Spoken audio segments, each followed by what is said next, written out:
Hello, friends. Pastor Bud Welton, preaching today from the University of Michigan Medical Center in Ann Arbor, Michigan.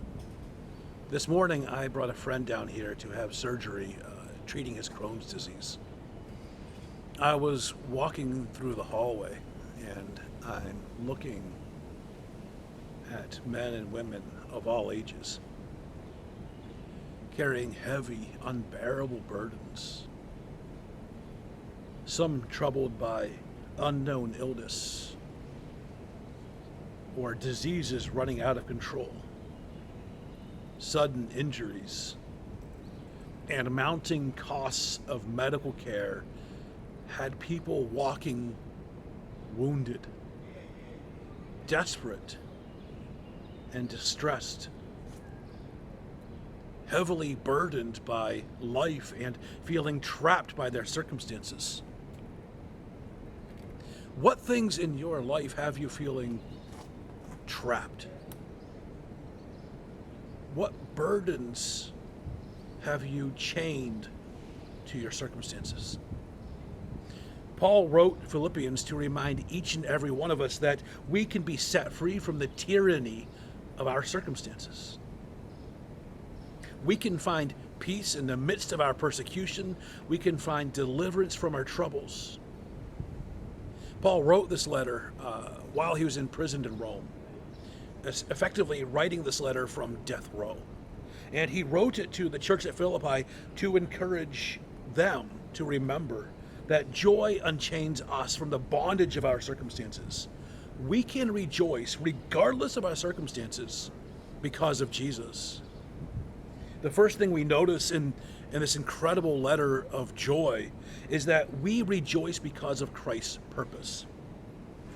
From prison, Paul writes, "I want you to know, brothers and sisters, that what has happened to me has actually advanced the gospel, so that it has become known throughout the whole imperial guard and to everyone else that my imprisonment is because I am in Christ. Most of the brothers have gained confidence in the Lord from my imprisonment and dare even more to speak the word fearlessly. In every way, Christ is proclaimed, and in this I rejoice." That's Philippians 1:12-13 and verse 14. Paul declares that Christ's purpose in his imprisonment is Christ. Yes, Paul is in prison. Yes, he is there on trumped up charges. Yes, it's unjust and unfair, and Paul has every right to be angry and fed up. Instead, Paul understands the heavenly purpose for his imprisonment, and he rejoices. How many times do you cry foul because life is unfair? The truth is that you were created for purpose, on purpose, and a purpose was prepared for you. In Ephesians 2:10, Paul wrote that you are his masterpiece. You were created in Christ Jesus for good works, which he prepared ahead of time for you. We can rejoice because of Christ's purpose. The next thing we notice is that we rejoice because of Christ's person.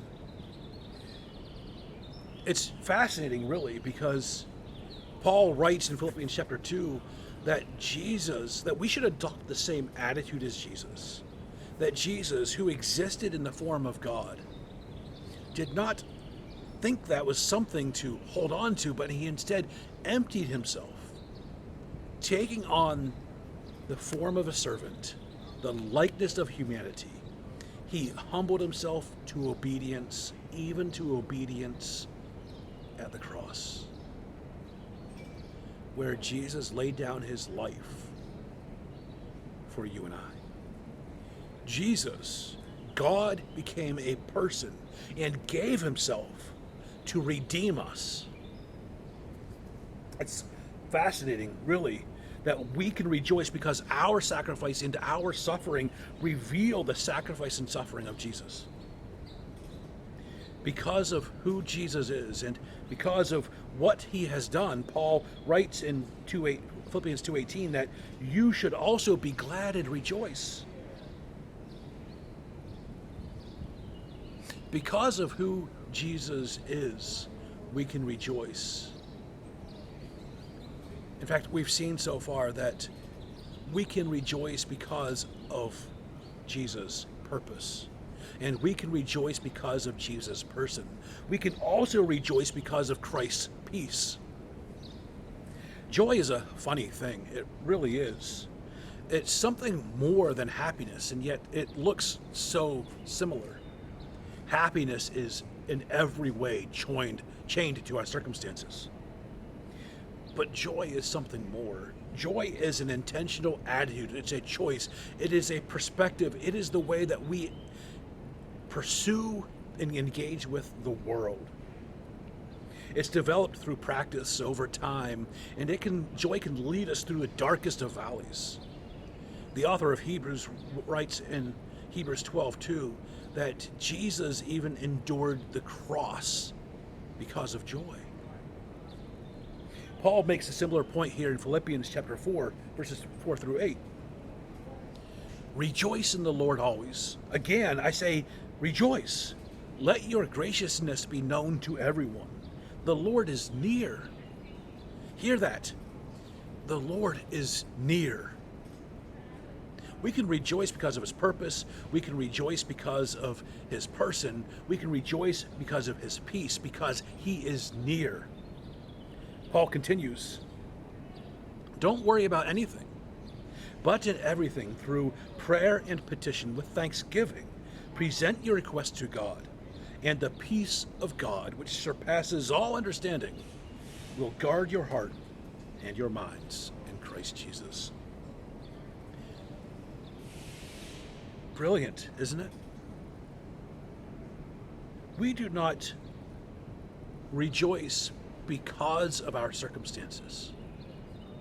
We rejoice in spite of our circumstances. We do not rejoice because we are at peace. We rejoice and we become at peace. We do not rejoice because we have it all together. But we rejoice because Jesus gave it all for us to redeem us. We rejoice because of Christ's peace. Our joy is not a result of our circumstances, but it unchains us from the tyranny of our circumstances. Our joy makes us a living testimony of God's goodness, of Christ's provision. We rejoice because Jesus has given us purpose, and because Jesus has given us his very self, and because Jesus is offering to us our peace. Because of that, and because joy unchains us from the tyranny of our circumstances, we must rejoice.